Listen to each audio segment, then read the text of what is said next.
तो hello guys, आज हामी एउटा एसी सर्भिसिङको लागि फ्यासन फ्रेन्जीमा आएको थिएँ। त्यसपछि हामी भित्र छिर्नै बित्तिकै हेर्न सक्नुहुन्छ यहाँ पुरै कपडै रहेछ। त्यसपछि हामीले एसी सर्भिसिङकोतिर लागिसक्यो। एसीको कभर खोल्नै बित्तिकै यहाँको फिल्टर हेर्न सक्नुहुन्छ, पुरै कालो रहेछ। हामी कस्टमरले नै देखाएको हेर्न सक्नुहुन्छ, यहाँ हजुरको फिल्टर लास्टै फोहोर छ। त्यसपछि हामी माथिको कभर खोल्न लागेको, कभर खोलेर तल राखिदिएको। अनि यहाँ कोइल हेर्दाखेरि नि एकदम पुरै कालो अलिअलि भत्यो। अनि तलको ब्लोवर पनि फोहोर भइसकेको थियो।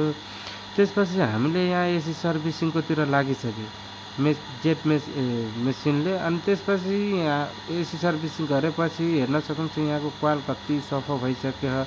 अनि माथिको कभर राम्रोसँग फिटिङ गरेर अनि स्क्रुहरू लगाएर यहाँ फिल्टर हेर्न सक्नुहुन्छ। पहिलाको फिल्टर कालो थियो, अहिलेको फिल्टर हेर्न सक्नुहुन्छ कति सफा अनि राम्रो देखियो। अनि माथिको कभर हामी फिटिङ गरेर राम्रोसँग अनि एसी हामीले चलाउन लाग्यो। एसी चलाएपछि पहिलाभन्दा एकदम राम्रो कुलिङ दिनुभएको थियो। हजुरहरूलाई नि एसी सर्भिसिङ अथवा मेन्टेनेन्स गराउनु पर्यो भने हामीलाई सम्पर्क गर्नुहोला।